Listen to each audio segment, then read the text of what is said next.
Alright, so we're standing here on the railway grade just to the east of Gunflint Narrows, and you can see the railway grade stretching to the east in front of me.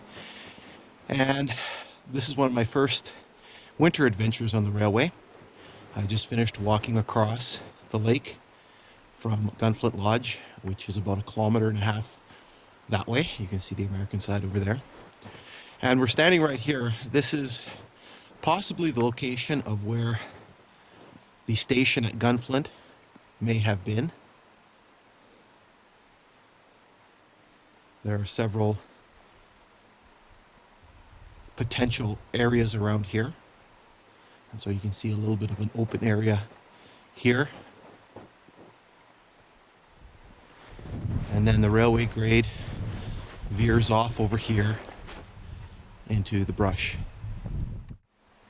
All right, so as we enter into this wooded area here, it gives you a little bit better sense of the real nature of the railway. You can see this slight little embankment that the railway sits upon, very, very close to the shore of the lake.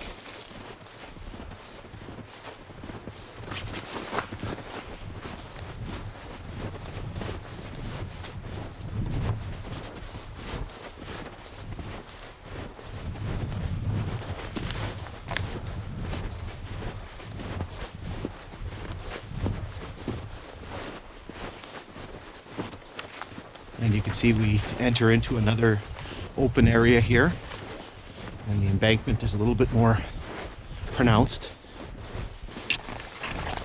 You can see yet another open area here that potentially might have been where the town of Gunflint was located. You certainly see this open area here that stretches down to the lake. It's kind of interesting what you see in the winter with the leaves down and the snow silhouetting everything. I've been through this area several times, and yet I never noticed the truck, or what's left of one, sitting right in the brush over there. Obviously in the summer it would have been concealed by the trees. So this might have been another potential site for Gunflint. Alright, so we're just a little bit farther to the west here, and we're at yet another site. This is one that I took a look at this summer, and it is another potential target for maybe a station or a coal bunker or something at Gunflint. This area was full of items. You can see there's an old stove up there.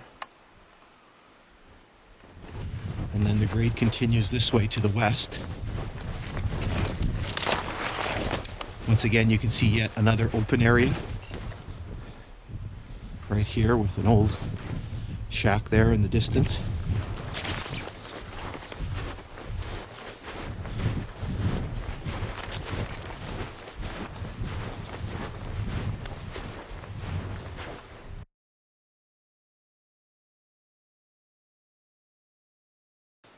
Okay, once again, we're just slightly farther to the west here, and you can see we're entering a small little cutting here, small little rock cut.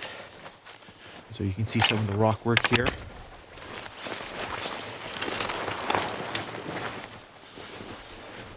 You can see how in many cases the grade is grown in.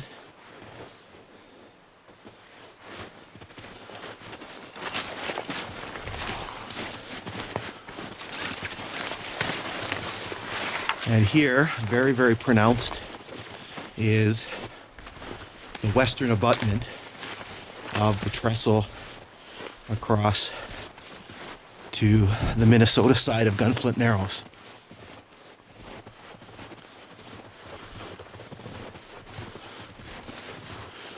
And so you can see the height of the abutment above the ground.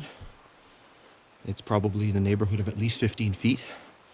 And now obscured by the trees, it would have stretched across several hundred feet over into Minnesota. So we're standing here on the narrows between Magnetic Lake, which you can see here in the shot, and Gunflint Lake, which is over on this side. And so once again, we're standing here on the narrows between Ontario and Minnesota, and this would have been the Ontario side of the crossing. The bridge would have stretched back in this direction. I was hoping to have been able to walk across to the Minnesota side, but as you can see, there is quite a bit of open water, and so obviously that is out of the question. So this is one of the closest views I've ever had of the crossing. You can see the pilings for the Ontario side right here.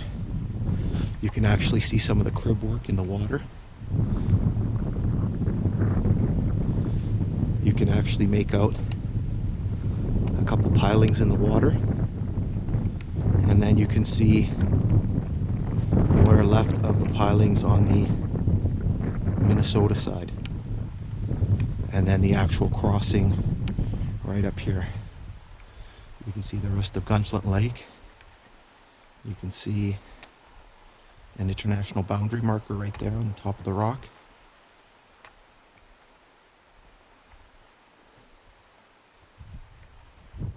All right, so we're standing here much closer to the narrows.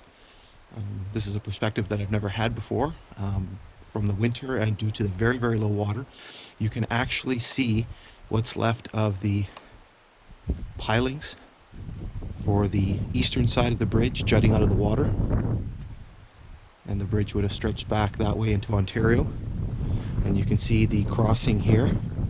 And then you can see what's left of the pilings from the Minnesota side. And you can actually make out some of the crib work in the water. And then the grade itself is right up here. You can just see a slight little opening, and that's where the grade is located.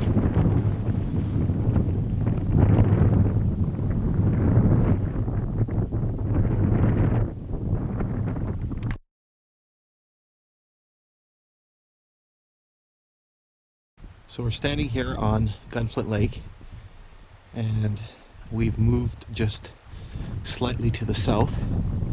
And so here we are looking at Gunflint Narrows.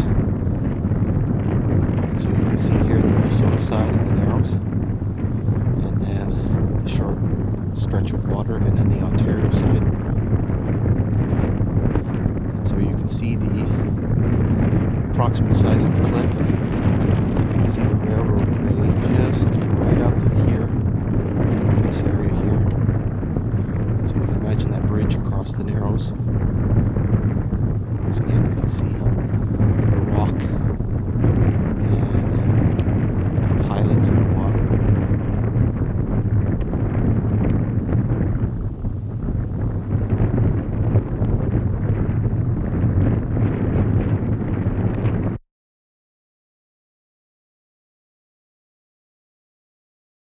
So here I'm standing in the middle of Gunflint Lake, and just trying to give you a sense of the geography of this area. And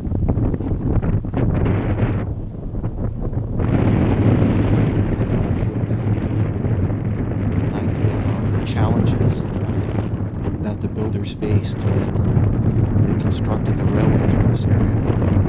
You can see the narrows.